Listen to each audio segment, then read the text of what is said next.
देता हूँ। दुनिया का शायद कोई बड़ा अखबार या कोई बड़ा न्यूज़ चैनल हो जिसने इस खबर को ना उठाया हो, जो आलमी खबरें देते हैं, जैसे कि अल जज़ीरा है, बीबीसी है, CNN है और बहुत सारे इदारे हैं। यानी बरतानिया से लेकर यूरोप के कई मुल्कों के इदारे, रशिया का मीडिया, तुर्की का मीडिया, इंडियन मीडिया और चाइनीज़ मीडिया, अरब मीडिया, तमाम ने इस मामले को रिपोर्ट किया है।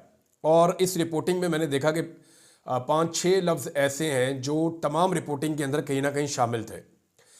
यानी एक तो इमरान खान साहब को गैर मकबूल करने के लिए इस तरह के फ़ैसले सुनाए जाते हैं। इससे पहले इद्दत वाला केस बनाया जो इंतहाई घटिया और मायूब किस्म का केस था, और अब ये केस है, लेकिन ये इमरान खान पे बनने वाला पहला केस है। मैं इस केस के बारे में बड़ी अच्छी तरह जानता हूँ। एस्टेब्लिशमेंट ने पहला केस ये बनाया था और सबसे आखिर में इस केस का फ़ैसला सुनाया गया। उसकी वजह यह है कि ये कमज़ोर तरीन केस था और जितने भी हमारे कोर्ट रिपोर्टर्स हैं या जो कानून को जानने वाले लोग हैं, उनसे जब बात करते हैं तो वो कह रहे हैं जी कुछ चीज़ें उन्होंने इसमें ढूंढी हैं।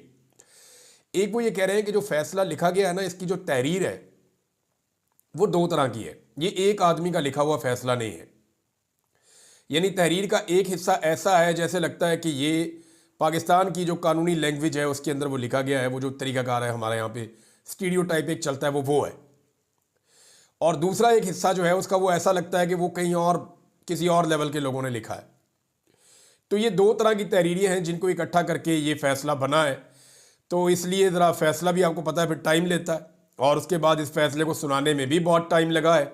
बहरहाल दो तरह की तहरीरें हैं, ये दावा किया गया। दूसरा ये बताया गया कि फैसले में तजादात है। यानी ये फैसले के अंदर जज साहब कुछ चीज़ें ऐसी कुछ बता रहे हैं जिनकी बुनियाद के ऊपर आप किसी को सज़ा नहीं दे सकते, लेकिन फिर भी उन तजादात के बावजूद ये सज़ा सुनाई गई। फिर जो प्रोसिक्यूशन है या जिसको सरकारी वकील कहते हैं, उन लोगों ने कुछ चीज़ें तस्लीम की है, और जो चीज़ें उन्होंने तस्लीम की उसकी बुनियाद के ऊपर इतनी बड़ी सज़ा सुनाई नहीं जा सकती। अब ये फैसला तमाम लोगों का मुत्तफ़िका तौर पे ये मानना है कि जब हाई कोर्ट में जाएगा तो ये उड़ जाएगा।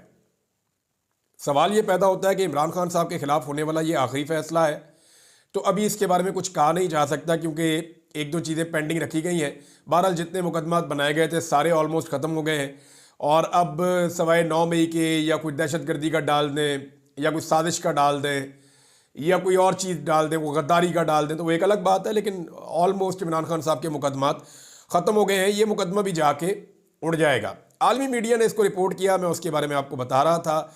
और दुनिया भर के मीडिया ने, TRT वर्ल्ड हो, उसके ऊपर BBC हो, उसके ऊपर जो है BBC CNN हो, उसके ऊपर गल्फ टुडे है, इसके अलावा जो है वो मिरर नाउ है, खलीज टाइम्स है, अल जज़ीरा है, तमाम ने इसको रिपोर्ट किया है।